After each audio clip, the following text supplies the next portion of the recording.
함께 봉독한 말씀을 통해서 삶의 위기가 찾아올 때 이런 제목으로 은혜를 나누고자 합니다.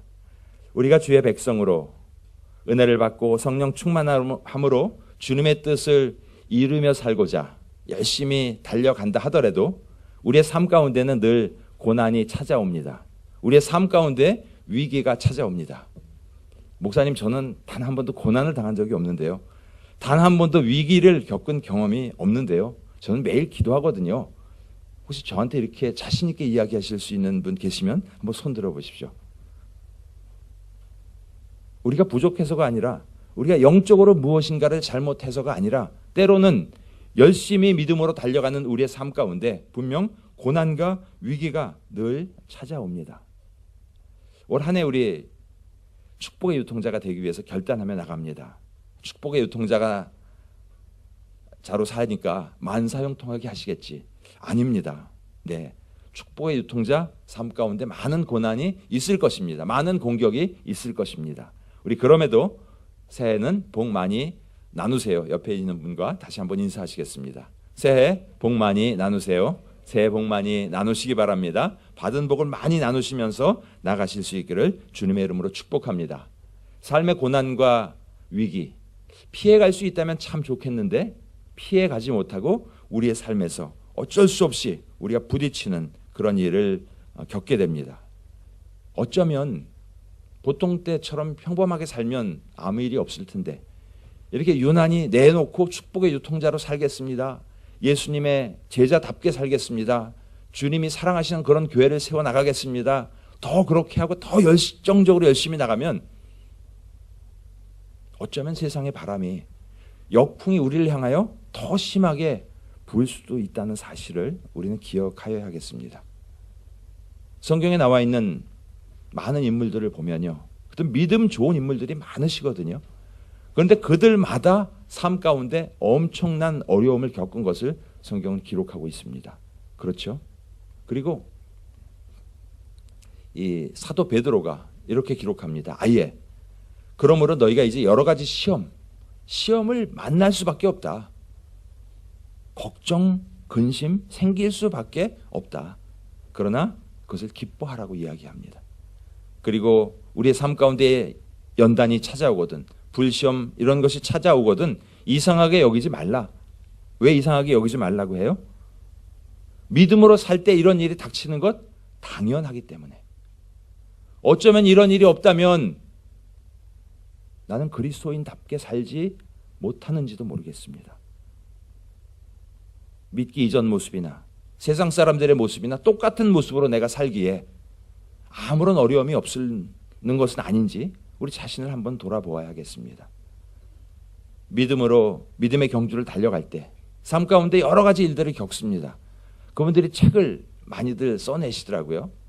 이렇게 보면 고난 가운데 하나님께서 어떤 일을 어떻게 하셨는가, 이 고난은 정말 이겨내기 어려웠는데 자식을 먼저 보내는 아픔, 선교회에서 아내를 보내야 되는 아픔, 교통사고를 통해서 온 가족이 함께 세상을 떠나야 되는, 자신만 살아남은 그런 고통 가운데서 그들은 그 아픔을 책으로 기록하고 그 아픔 가운데서 하나님께서 내게 이런 것을 알게 하셨다고, 그 고난 가운데서 내가 하나님을 만났다고 고백하는 이런 간증의 책들을 참 많이 찾아볼 수 있습니다.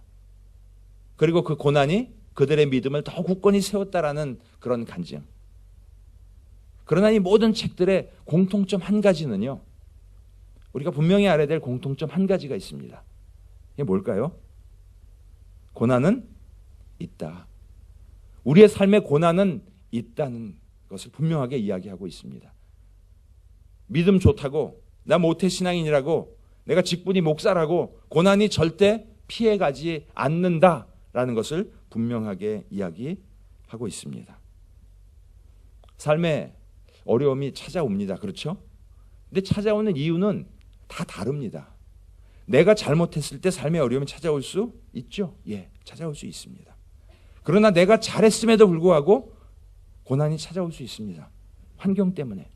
또 악한 세력들이 나를 공격하기 때문에 영적인 전쟁터 속에 들어갈 수도 있습니다. 때로는 이유가 무엇인지 분별하기 어려운 그런 고난, 그런 위기 있습니다. 그러나 그때 우리가 어떻게 그 고난에 반응하는가, 그 고난을 어떻게 대응하는가에 따라서 우리의 믿음의 항해가 완전히 좌초돼 버릴 수도 있고요. 오히려 우리는 그 믿음의 항해가 상승 곡선으로 그 파도를 타고 우리의 믿음이 더욱더 강하게 세워질 수도 있다는 사실을 우리는 기억하여야 됩니다. 왜 고난이 왔는가? 물론 기도하면서 찾아보아야 되겠지만 그것보다 더 중요한 것은 이 고난을 우리가 어떻게 대응해야 될 것인가 하는 부분입니다. 우리 지난주에 함께 아브라함에 대한 말씀을 봤죠. 그의 별명이 믿음의 조상이었습니다. 그러면 믿음과 관련된 한은 그의 믿음은 짱이다, 탁월하다, 우리와는 비교할 수 없는 놀라운 믿음을 가진 사람이다. 그렇죠? 그렇게 우리 다 같이 인정을 합니다. 그가 하나님께서 부르셔서 약속의 땅으로 가라, 내가 내게 보여줄 땅으로 가라, You will be a blessing, 내가 복이 될 것이다 라고 선포한 그 말씀을 듣고 믿고 갔습니다. 떠나서 마침내 가나안 땅에 들어갔더라. 자, 이쯤 되면 무엇을 기대합니까? 아무것도 약속되어 있지 않는 상황에서 가라, 내가 복 줄 것이다, 그 약속만 믿고 그 땅에 가서 그 땅을 밟았습니다. 그러면 거기에 이게 다니는 곳곳마다 복, 복, 복 이렇게 쓰여져 있어야죠. 어떠신가요? 그렇게 기대하시죠? 그렇게 순종하면서 그렇게 갔는데 다 모든 것을 포기하고 본토와 친척과 아비집과 자기가 편리한 모든 것을 다 내려놓고 들어갔는데 저 같아도 기대할 것 같아요. 내가 이렇게까지 순종하면서 여기까지 왔는데 하나님 나 같은 사람한테 복 안 주시면 누구한테 복 주실까? 그렇게 생각하지 않겠습니까? 그렇게 왔는데 결론은 어땠죠? 그 땅이 막 물이 넘치고 작물이 잘 되고 그랬어야 되는데 그 땅에 기근이 들었습니다. 중동 지역을 혹시 여행해 보시면요, 그냥 한국에 며칠 비 안 왔다고, 한 달간 비 안 왔다고, 여름에 힘들다고 이 정도가 아니고요, 생존이 불가능한 상태입니다. 저 땅에 기근이 들면요, 먹을 것이 아무것도 없고요, 밖에 나가서 숨 한 번 쉬면요, 이 코부터 시작해갖고 이 목구멍까지가 다 말라붙습니다. 살 수가 없습니다. 그런데 그 기근이 어느 정도였다고요? The famine was severe. 심했다. 기근이 아주 심한 기근이 찾아왔다고 성경은 기록하고 있습니다. 왜 그랬을까? 순종하며 갔는데, 마찬가지로 우리도 순종하며 달려가는데, 말씀대로 살고자 하는데, 올해 새롭게 재직으로 섬기려고 하는데, 올해 처음 순장으로 섬기려고 이렇게 가는데 우리의 인생에 어려움이 생길 수 있다. 아니, 어려움이 생길 것이다. 그런데 그 어려움을 잘 반응하며 잘 대응하며 믿음으로 이겨나갈 때 하나님께서는 놀라운 축복을 주신다고 말씀하고 계십니다. 혹시 지금 내가 어떤 위기를 겪고 있습니까? 그냥 주일에 교회 오시면 아무한테도 이야기하지 말아야지. 하하하, 평안합니다. 네, 한 주간 평안하셨어요? 네, 평안합니다. 속으로는 평안하지 않으면서 그렇게 가시는 분들도 계세요. 왜냐하면 내 아픔, 내 위기, 내 고통 이야기해도 누가 알아줄래나? 그렇죠. 남의 아픔을, 남의 고통을 우리가 본인만큼 다 알 수 없죠. 저를 바라보시며 그러시잖아요. 목사님은 아무 고민이 없으시겠어요? 걱정도 없으시겠어요? 네, 고민도 없고 걱정도 없습니다. 네, 그렇겠습니까? 삶은 그렇지가 않죠. 우리가 겪고 있는 위기는 과연 무엇인가? 그 위기 앞에 나는 어떻게 대응하며 나가야 될 것인가? 사실 오늘 아브라함을 보면요, 그는 실패했습니다. 그러나 실패한 사건을 통해서 우리는 반면 교사로, 그럼 우리는 어떻게 해야 될 것인가? 실패했을 때 그가 겪은 아픔은 무엇인가? 그것을 통해서 우리는 어떻게 대응하며 나가야 되는지 말씀 가운데 함께 찾아보기 원합니다. 믿음으로 출발했는데도 불구하고 그가 그 땅에서 기근을 경험했다는 것은, 첫째, 삶의 위기는 어느 때나 찾아올 수 있다는 것을 우리는 기억해야 됩니다. 삶의 위기는, 오늘 예배 중간에 갑자기 SNS 메시지가 와서 무슨 일이 있습니다, 어머님 돌아가실 것 같습니다, 아버지 돌아가실 것 같습니다, 이런 위기 언제든지 올 수 있습니다. 12장 10절 조금 전에 우리 읽었는데 다시 한번 읽겠습니다. 이 땅에 기근이 들었으므로 아브라함이 애굽에 거류하려고 그리로 내려갔으니 이는 그 땅에 기근이 심하였음이라. 기근이 참 심했습니다. 그가 믿음이 없지 않았습니다. 히브리서에 보면 믿음으로 순종했고 나아갔다 분명히 기록하고 있습니다. 믿음으로 간 것입니다. 그곳은. 그럼에도 불구하고 그가 어려움을 겪고 있습니다. 성경은 이렇게 이야기합니다. 야고보서 1장 2절에 내 형제들아 너희가 여러 가지 시험을 당하거든 온전히 기쁘게 여기라. 이것을 해석하면서요, 어떤 분들은요, 혹시 너희가 시험을 당하거든, if 시험 안 당할 수도 있고 어려움 없을 수도 있는데 혹시 시험이 오거든, 이렇게 해석하면 잘못 해석하는 거고요. 영어 표현에 보면 어떻게 돼 있죠? whenever. 비유를 들자면 이런 것입니다. 혹시 내일 아침에 해가 뜨거든. 그게 if입니까? 내일 아침에 해는 당연히 뜨죠. 그 이야기를 하고 있습니다. 너희는 삶 가운데 분명히 여러 가지 시련을 당할 거거든. 위기가 올 거거든. 고난이 올 거거든. 내 힘으로 해결할 수 없는 일이 올 거거든. 분명히 올 것이라고 이야기하고 있습니다. 성경에 보면 마태복음 8장 예수님께서 제자들과 함께 배를 타고 가실 때 그 배를 침몰시키려고 풍랑이 심하게 일었죠. 그 배에 누가 계셨어요? 예수님이 계신 배도 풍랑이 있는데 우리 안에 성령님이 물론 계셔서 하나님이 우리 안에 거하시는 우리가 성전이지만 우리의 삶 가운데 풍랑이 일어나는 일, 전혀 이상한 일이 아닌 것 우리는 기억해야 합니다.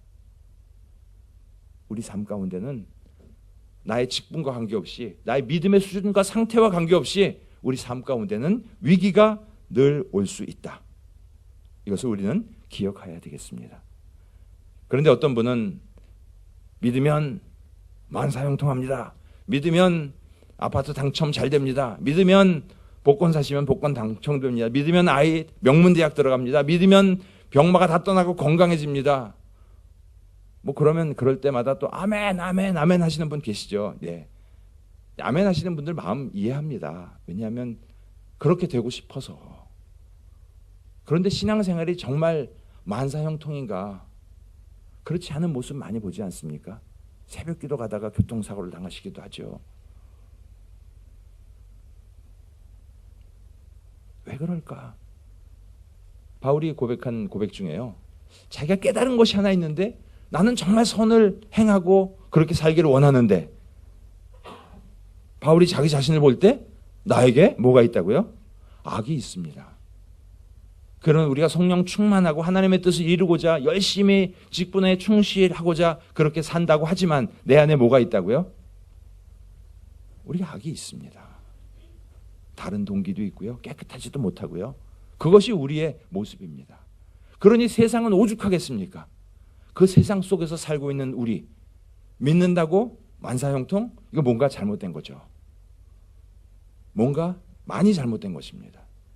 흔히 이야기하는 번영신학, 프로스페리티 가스펠, 잘못된 것입니다.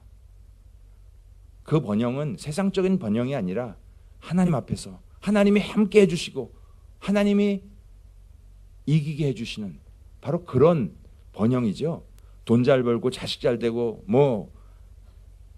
나이 들어도 건강하고 동안 얼굴 갖고, 그게 축복이 아니죠. 기복신앙으로 잘못 들어갈 수 있습니다. 오히려 성경은 분명히 이야기합니다. 선을 행함으로 무엇을 받는다고요? 선을 행함으로 축복받는다고 이야기하지 않고요. 선을 행함으로 고난받는 것이 하나님의 뜻이라고. 왜냐하면 세상은 우리와 다른 그런 가치 기준을 가지고 있는 그 세상 속에서 우리가 믿음으로 사는데 어떻게 부딪히지 않고 어떻게 고난받지 않고 살 수 있는가? 사도 베드로는 선을 행함으로 고난받는 것은 하나님의 뜻이다. 즉 당연하다. 올 한 해도 열심히 주님 바라보며 나가실 때 내 삶에 고난이 있을 것이다. 그래, 고난 있어. 믿음으로 함께 돌파하며 나가실 수 있기를 주님의 이름으로 축복합니다. 제가 이 설교를 준비하면서 고난이란 단어를 성경에 찾아봤더니요, 신약 성경에만 약 한 60번 정도가 돼 있더라고요. 복음서에 예수님께서 내가 고난 받아야 될 거야 이렇게 말씀하셨을 뿐만 아니라 신앙의 좋은 사람부터 야고보, 베드로, 요한, 바울 다 이런 분들이 자기 편지에 다 고난. 특별히 베드로가 고난에 대해서 가장 많은 이야기를 합니다. 믿음으로 신앙생활을 하던 유대인들이 디아스포라로 다 흩어졌습니다. 스데반의 순교 이후에 더 이상 살 수 없게 되었을 그 고난, 그 고난의 현장 가운데서 어떻게 살아야 되는가를 베드로 전후서를 통해서 사도는 이야기하고 있습니다. 마찬가지로 우리도 지금 디아스포라의 삶을 살고 있는 우리들 삶 가운데 고난 당연히 없다? 당연히 있다. 그 고난 믿음으로 이겨나갈 것을 말씀하고 있습니다. 첫 번째 위기는 어느 때나 찾아올 수 있습니다. 두 번째, 그 위기, 그런데 그 위기를 통하여 우리가 얼마나 하나님 앞에 신실한가를 확인해 볼 수 있습니다. 위기는 나의 믿음이 얼마나 단단한가, 얼마나 순금인가 하는 것을 시험해 볼 수 있습니다. 농담으로 그런 이야기 하시죠. 저 백이 명품인가 짝퉁인가. 비가 오면 안다고 하죠. 명품이면 가슴속에다 숨기고 짝퉁이면 위에다 가리고. 부부가 정말 의가 좋은지 어떻게 알죠? 가난할 때 보면 알죠. 부유할 때는 다 아무 문제 없어 보입니다. 평안해 보입니다. 믿음도 좋은 것 같아 보입니다. 그러나 그가 직장을 잃었을 때, 그리고 누가 아픈 일이 생겼을 때, 정말 변함없이 주의 전에 나와 기도하며 하나님의 은혜를 구하고 있는가 보면 언제 믿음이 있는가 없는가 알 수 있습니다. 고난이 닥쳐올 때 바로 나를 시험해 볼 수 있는 그런 좋은 기회입니다. 자, 12장 10절 아브라함이 이제 기근이 들었기 때문에 애굽 땅으로 내려갔습니다. 자, 가장으로서 기근이 들었는데 아무것도 안 하고 거기서 있을 수는 없죠. 뭔가를 해야죠. 애굽으로 갔다는 것 자체가 뭘 그렇게 잘못했느냐, 그렇게 보기에는 좀 너무 심한 편견이라고 생각합니다. 그런데 12장 10절 이 앞뒤를 아무리 뒤져봐도요, 심한 기근이 들었는데 하나님 앞에 기도도 했더라. 어떻게 할까요? 어찌할 바를 몰라서 통곡했더라. 하나님 앞에 예배를 드렸더라 하는 구절을 하나도 찾을 수가 없었습니다. 아브라함의 문제는 무엇이었는가? DIY, do it yourself. 모든 문제 남자가 내가 해결해야지. 무슨 남자가 째째하게 기도, 아이고 그건 소인배들이 하는 일이지. 이래서 교회 안 나오시는 분들 계시더라고요. 그렇다고 그런 분들에게 어려움을 좀 허락해 주옵소서 그럴 수는 없잖아요. 예, 신방 가서 보면 째째하게 하나님 앞에 뭐 치사하게 구하고 그래요. 내가 모든 것을 다 해결하려고 했었던 것, 그의 문제는 기도 안 했다는 겁니다. 첫 번째 문제는. 우리 찬양 중에 왜 오늘 집을 나서기 전 기도했나요? 이 찬양 있죠. 여러분 집 나서기 전에 기도하십시오. 어떤 장소에 가시면 기도하십시오. 운전을 해야 돼서 차에 앉으시면 기도하십시오. 장소가 바뀔 때마다 순간순간마다 주님 함께 해주세요. 주님 제가 여기 가는 거 맞죠? 이 사람 만나야 되는 거 맞죠? 주님 오늘 이거 사인해야 되는 거 맞죠? 다 계획되어 있는 일이라도 하나하나 순간마다 점검하면서 그렇게 나가실 수 있기를 주님의 이름으로 축복합니다. 자, 12장 13절. 거기 갔더니 누가 있어요? 바로 왕. 예. 저 아저씨는 이쁜 여자들 보면 남자들 다 죽이고 다 뺏어간다는데 내가 죽을 것 같은데 어떡하지? 그가 너무 커 보이니까 하나님이 안 보이기 시작합니다. 그러면서 그대는 내 누이라 해라. 사실은 뭐 사촌 여동생이니까 완전한 거짓말은 아니라고 볼 수 있지만 그래도 결혼했잖아요. 나의 누이라 하라. 짠머리를 쫙 돌리면서 어떻게 하면 이 위기를 모면할까? 그런데요, 우리가 흔히 얘기하는 거짓말에 대한 색깔, 검정색 거짓말이 있고 하얀색 거짓말이 있고, 이건 선의의 거짓말이야 뭐 이렇게 이야기도 하잖아요. 그런데 거짓말에는 하얀색이 없습니다. 거짓말은 거짓말입니다. 선의의 거짓말, 거짓말입니다. 거짓말은 또 다른 거짓말을 낳습니다. 제가 직장 생활을 할 때요, 한 분이 가끔 외박을 하면요, 아무개 아버지가 돌아가셨어. 그래서 초상집 갔다 왔어. 그리고 아무개 이름을 대거든요. 근데 한 달 있다가 또 아무개 어머니가 돌아가셨어. 그 집은 어머니 아버지가 이렇게 다 돌아가시네. 또 한 달 있다가 또 이름을 얘기하는데 실수로 똑같은 이름을 댔습니다. 그 아버지 지난달에 돌아가셨다고 그랬잖아. 아내가 이야기를 하거든요. 그러면 동명이인이야. 참 머리는 기발하게 돌아서요. 거짓말, 또 거짓말, 또 거짓말. 한번 거짓말하기 시작하면요, 그것을 만회하기 위해서요, 계속해서 거짓말, 거짓말, 거짓말 나옵니다. 그것을 끊는 방법은요, 죄송합니다. 제가 잘못 얘기했습니다. 제가 속였습니다. 고백하고 끊지 않으면요, 그거 만회하려고 계속 우리는 거짓말 할 수밖에 없습니다. 그의 잘못은 뭐였습니까? 지금 어떻게 하면 이 환경을 벗어나갈 수 있을까? 임시방편, 거짓말. 위기 가운데 우리가 거짓말로 그 상황을 벗어날 수 없다는 것, 우리는 기억해야 되겠습니다. 그 결과 어떤 일이 생깁니까? 12장 17절에 살해의 일로 말미암아서 큰 재앙을 내렸습니다. 왜 큰 재앙을 내리셨죠? 가만히 생각해 보면요, 하나님께서는 아브라함과 사라의 후손을 약속하셨죠. 그리고 그 후손을 통해 이 땅에 메시아를 보내주실 엄청난 계획을 하고 계시는데, 이 계획이 다 지금 망쳐지게 생긴 거잖아요. 사례가 바로의 아내가 될지 첩이 될지 모르지만 글로 들어가 버리면요, 하나님의 계획은 이상하게 해버리는 거잖아요. 그러니까 하나님께서 가만히 계실 수가 없으셔서 바로와 그의 집에 큰 재앙을 내리셨습니다. 아브라함에게 하나님 뭐라고 말씀하셨어요? You will be a blessing. 너는 복이 될 거야.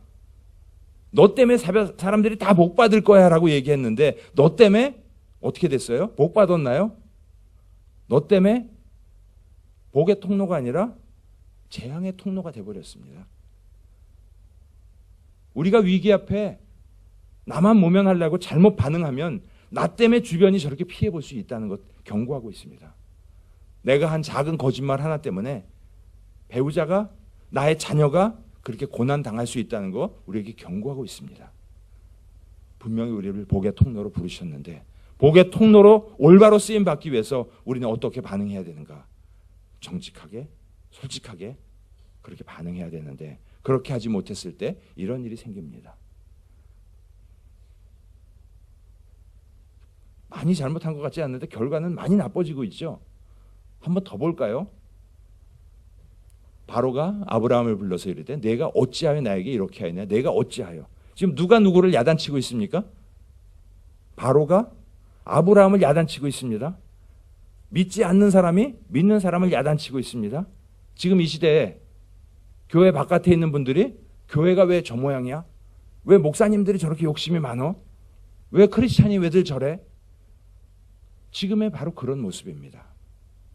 위기를 모면하려고 세상적인 방법, 잔머리를 굴렸을 때 생기는 결과는 이런 결과입니다. 세상 사람들을 통한 비난을 받게 되어 있습니다. 그러면 또 세상이 뭐라 그러든 우린 관계없습니다.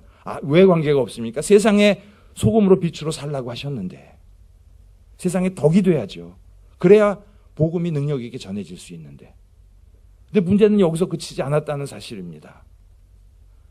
창세기 26장 7절은 그 다음 세대 이삭에 대한 내용이 기록되어 있습니다. 앞에 사건이 발생되었을 때 이삭은 아직 뱃속에 생기지도 않은 그런 상태입니다. 그런데 26장 7절에 그가 말하기를 그는 내 누이라. 어디서 많이 듣던 얘기인데요? 이거 어디서 많이 듣던 얘기 아니에요? 아버지가 맨날 하시던 얘기인데? 어떤 느낌이 드십니까? 내가 하나님 앞에 바로 서지 못했을 때 우리의 자녀 세대가 똑같이 복사하고 있다는 것. 우리의 삶은 우리의 다음 세대를 위한 교과서입니다. 학교에서 아무리 교과서가 있어도요, 엄마 아빠의 삶은요, 우리의 자녀들이 보는 교과서입니다. 그런데 교과서가 잘못되면 교육은 망가지게 되어 있습니다. 어떻게 이삭이 저렇게 할 수 있었을까? 아버지 여러분, 당신들은 복사되고 있습니다. 내가 어떻게 일하고 있는지, 내가 밖에서 어떻게 살고 있는지, 어머니 여러분, 여러분은 따님들에게 그대로 복사되고 있다는 사실. 사람은 몰라도 하나님이 보시는 모든 것 앞에 그렇게 복사되고 있다는 사실. 무섭게 우리에게 경고하고 있습니다. 그 일에서 그치는 것이 아니라 그 다음 세대까지 똑같은 그런 모습으로 나가게 됩니다. 마태복음 5장 13절에서 우리를 바라보시며 기대하시죠. 너희는 세상의 소금이다. 소금의 맛을 잃으면, 그리스도인이 그리스도인답게 살지 못한다면, 그리스도인이 하나님의 말씀의 방법으로 살지 못한다면 너희들은 그냥 세상에 버려진 것이다. 아무런 영향력이 없는 것이다 이야기하고 있습니다. 한 번은 운전하면서 어느 집 아이들을 태우고 이렇게 가는데 이렇게 차가 앞에 확 끼어들어왔습니다. 아이들이 갑자기 하는 얘기가, 죄송합니다, 아침부터, 야, 저 새끼가 끼어들어왔어. 그 아이들이 어디서 그런 말을 배웠을까? 여러분 아시겠죠? 어디서 배웠는지요? 교회에서 배웠을까요? 아니잖아요. 아빠한테 배운 거거든요. 아빠가 운전할 때 늘 그랬거든요. 누가 끼어들면 욕하니까. 제 차에 타고도 그냥 욕하더라고요. 우리의 잘못된 모습이 우리의 다음 세대를 그렇게 망가뜨리고 우리의 주변을 파괴시키고 하나님이 보시기에 좋지 않은 그런 결과로 가득 채운다는 것을 우리에게 경고하고 있습니다. 그렇다면 어떻게 해야 됩니까? 위기가 찾아올 때, 기근이 일어났는데 어떻게 해야 됩니까? 성경은 그것을 우리에게 가르쳐주고 있습니다. 너희 중에 고난은 당하는 자가 있느냐? 네, 있죠. 고난 가운데 있죠. 뭐 하라고요? He should pray. 너무나도 단순한 이 진리를 우리는 마지막 방법이라고, 그거는 라스트 옵션이고, 내가 한번 먼저 해보고 다 해보고 돈 다 날리고 다 망가지고 다 깨지고, 그리고 나중에 징징 울면서 목사님 좀 도와주세요. 왜 그때 오세요? 처음부터 오시죠. 고난 당하는 자가 있느냐? 처음에 기도하라고 말씀하십니다. 역대하 20장은 여호사밧 왕에 대한 이야기입니다. 전쟁이 갑자기 쳐들어와가지고 어찌할 바를 모를 때, 모압, 암몬, 뭐 여러 나라가 그냥 합쳐갖고 군대가 몰려옵니다. 그의 고백, 주만 바라봅니다. 우리는 대적할 능력 없습니다. 그리고 백성들에게 여호와를 신뢰해라, 견고히 서라, 선지자를 신뢰해라, 그러면 형통하리라, 이렇게 선포하였습니다. 그때 하나님이 어떻게 하십니까? 노래와 찬송을 해요. 전쟁터에서. 그랬더니 하나님께서 복병을 세워두셔서 하나님께서 그들을 치십니다. 하나님이 그들을 치시는 건 일도 아니죠. 그냥 손가락 하나면 다 해결하실 수 있는데, 기도할 때 저렇게 하나님께서 친히 행하시는 것을 성경은 기록하고 있습니다. 이 어려움을 겪고 이제 아브라함이 다시 약속의 땅으로 돌아가서 처음 제단을 쌓았던 곳에서 다시 기도하며 하나님 앞에 나갑니다. 거기서 여호와의 이름을 다시 불렀습니다. 그랬더니 6절에 어떻게 됐어요? 소유가 너무 많아서 도저히 자기 조카 육축하고 한 군데 살 수 없어서 이제는 우리가 좀 헤어져야 되겠다. 교회가 너무 많이 모여서 도저히 이 건물에서 못 모이니까 중앙 1교회, 중앙 2교회로 나눠야 되겠다. 하나님 앞에 기도하며 나갈 때 하나님이 행하신다고 말씀하고 계십니다. 아브라함, 그는 믿음의 조상입니다. 그러나 처음 그의 반응하는 모습은요, 많이 부족했습니다. 그것을 통해서 우리에게 말씀하고 계십니다. 위기가 다가올 때 내 머리로, 내 힘으로 해결하려고 하지 마라. 하나님 앞에 기도해라. 기도할 때 하나님께서 행하십니다. 우리 믿음의 사람에게 기도 is not our last resort. 최후의 방법이 기도다. 왜 그때까지 고생하세요? 그때까지 왜 고생하실 필요 없잖아요. 그것이 우리의 베스트 옵션일 때, 첫 번째 best and first, 최선의 방법임을 알고 그런 상황 생길 때마다 기도로 나아가시는 저와 여러분이 되시기를 주님의 이름으로 축복합니다. 첫 번째, 위기는 어느 때나 찾아옵니다. 두 번째, 위기를 통하여 우리가 얼마나 신실한가가 드러나게 되어 있습니다. 그리고 마지막으로 세 번째, 위기는 변장된 축복일 수 있습니다. 변장된 축복입니다. 이 룻기 1장 1절에 보면 룻 이야기입니다. 롯이 아니고요. 롯은 아브라함의 조카고요. 예, 룻은 다윗의 어떻게 되나요? 증조 할머니? 네. 오벳 2세 다윗. 그렇죠? 예. 자, 사사 시대에 또 이 베들레헴에 흉년이 들었습니다. 참 그 동네 흉년이 많이 듭니다. 그랬더니 그 가장이 아내인 나오미와 두 아들을 데리고 모압으로 옮겨갔습니다. 여기까지는 이게 뭔가 잘못됐는지 안 됐는 잘된 건지에 대해서 우리는 판단하기가 어렵습니다. 기근이 와서 피해서 갔구나. 예. 그런데 그곳에 가서 어떤 일이 생겼습니까? 갔더니 두 아들이 죽고 남편이 죽고. 그럼 누구만 남았어요? 나오미와 며느리 둘. 그 며느리 둘은 다 외국 며느리. 그때 나오미가 이렇게 고백합니다. 여호와의 손이 나를 치셨으므로. 즉 지금 겪고 있는 이 고난, 왜 자식들이 먼저 세상을 떠났고 남편이 세상을 떠났고 이 어려움, 여호와의 손이 나를 치셨으므로. 기근 때 우리가 잘못 반응했구나. 즉 결론을 말씀드리면 어려움 가운데 우리로 하여금 내가 무엇을 잘못했는지를 깨닫게 하십니다. 어려움 안 겪고 깨달으면 얼마나 좋아요. 그렇죠. 그런데 왜 꼭 어려움 가운데 깨닫습니까? 왜 꼭 어려움을 겪어야 우리는 깨닫는 그런 사람이 되죠? 그게 우리거든요. 예레미야 22장 21절 같이 한번 읽을까요? 내가 평안할 때 내가 내게 말하였으나 내 말이 나는 듣지 아니하리라 하였나니 내가 어려서부터 내 목소리를 청종하지 아니함이 내 습관이라. 너 그렇게 맨날 늦게 가면 스쿨버스 놓치면 걸어가야 돼. 에이 괜찮아요 괜찮아요 맨날 그러다가 어느 날 정말 엄마 스쿨버스 갔는데 태워다 주시면 안 돼요? 안 돼, 걸어가. 우리 교회 권사님이 따님 그렇게 키웠잖아요. 그래갖고 걔가 졸업할 때까지 평생 지각하지 않고 학교에 갔다는 사실. 왜 늦게 가면 스쿨버스를 놓친다는 사실을 한번 걸어가 보니까, 고통을 당해 보니까 그때 이것이 사실이었구나. 우리 계약서 쓰는 거 안 보다가 나중에 큰 손해를 보면 다 읽어보면 깨알 같은 글씨로 이거 안 되는 거 있구나. 우리 잘 안 읽어보잖아요, 계약서. 보통 때는 안 듣거든요.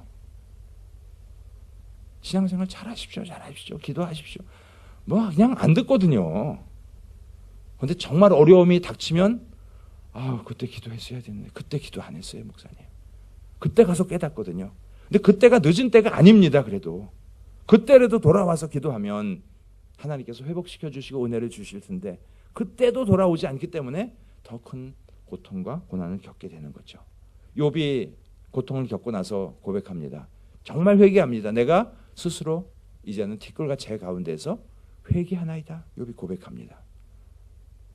그 고난 가운데서 부르짖을 때 하나님께서 응답하시고 하나님께서 어떻게 일하시는가를 우리가 바로 경험할 수 있습니다. 다윗이 고백하지 않습니까? 고난 당하기 전과 후가 너무 다르잖아요. 비포와 애프터가. 전에는 그릇 행했어요. 근데 이제는 말씀을 지켜요. 왜냐하면 말씀 안 지키면 안 되는 거 아니까. 그래서 고난이 오히려 내게 유익이었고 고난을 통해서 하나님의 말씀을 배웠다고. 시편 23편에 그가 고백하잖아요. 사망의 음침한 골짜기를 지날지라도 내가 해를 두려워하지 않는 것은 주께서 나와 함께 하심이라.